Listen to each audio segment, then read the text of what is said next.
पश्चिमी राजस्थान में bird flu के बढ़ते खतरे को लेकर देखते हुए राज्य पक्षी गुणावन के संरक्षण के प्रयास तेज हो गए हैं। भारतीय वन्यजीव संस्थान के वैज्ञानिक और वन विभाग की टीमें पशुपालन विभाग के सहयोग से दिन रात जुटी हुई। जैसलमेर के गुणावन विचरण क्षेत्र के वाटर पॉइंट पर विशेष सतर्कता बरतने के निर्देश दिए गए। शीतकालीन प्रवास के दौरान कुरंजा पक्षियों में बर्ड फ्लू के मामलों और मौतों के मद्देनजर जैसलमेर जिले में इनके पड़ाव स्थलों पर निगरानी कड़ी कर दी गई है। और हम आपको बता दें कि डेजर्ट नेशनल पार्क के सहायक वन संरक्षण अशोक सिंह ने बताया है कि वन विभाग के गोड़ावन के विचरण क्षेत्रों में विशेष वाटर पॉइंट तैयार किए गए हैं। अगर बर्ड फ्लू से प्रभावित कोई मृत पक्षी मिलता है तो पशुपालन विभाग को तुरंत सूचना दे दी जाएगी।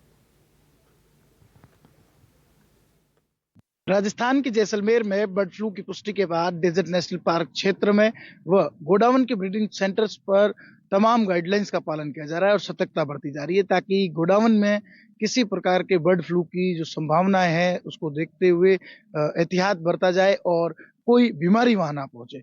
मेरे साथ एसीएफ अशोक सिंह है, उनसे बातचीत करते हैं। सर, क्या कुछ पूरा मसला है? बर्ड फ्लू की पुष्टि कुरजा में हुई है, क्या अब तक निर्देश मिले और क्या सामने आया?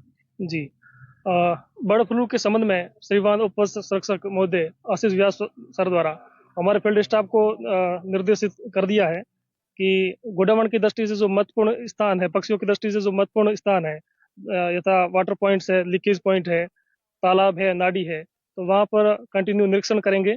और जो महत्वपूर्ण क्लोजर्स है और ब्रीडिंग सेंटर है गोडावन का, वहाँ पर बाहरी लोगों के प्रवेश को निषेध किया गया है। हालांकि फिलहाल कोई खतरे की बात नहीं है, लेकिन फिर भी एहतियात बरती जा रही है।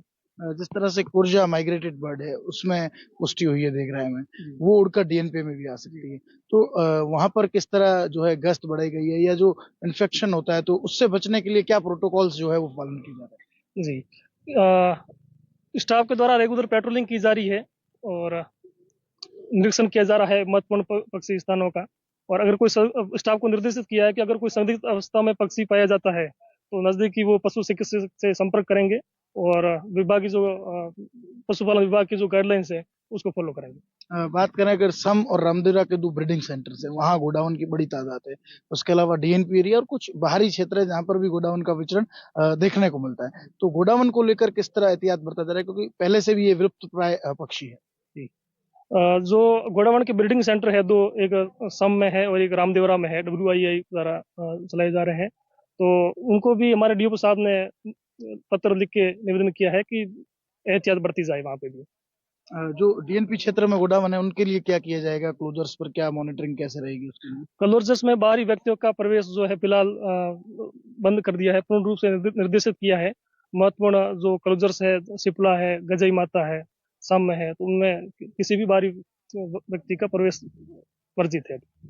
देखिए, तमाम जो क्लोजर्स है जहां पर गोडावन या अन्य पक्षियों का जो है वो विचरण रहता है, उन जगहों पर सामान्य व्यक्तियों का आने जाने पर जो है वो प्रवेश पर निषेध कर दिया गया है। साथ ही साथ सम और रामदेवरा के जो दो ब्रीडिंग सेंटर्स है जो WII द्वारा जो है संचालित है, वहां पर भी जो है वो उनसे संपर्क किया गया है ताकि वहां पर भी किसी व्यक्ति का आना जाना ना हो। साथ ही साथ अगर कोई ऐसा पक्षी मिलता है जो मृत अवस्था में है या फिर उसमें बर्ड फ्लू के लक्षण है तो उसकी सूचना जो है वन विभाग तक पहुंचाई जाएगी और इसको लेकर आगे की कार्रवाई की जाएगी। हालांकि बताया जा रहा है कि अभी the great Indian bustard godown को लेकर कोई खतरा नहीं है, लेकिन आशंका से एतराज नहीं किया जा सकता, इसलिए तमाम व्यवस्थाओं का जो है वो अभी से ही पूर्ण कर ली गई है और निरीक्षण लगातार जारी है। श्रीकांत व्यास, NDTV, जैसलमेर।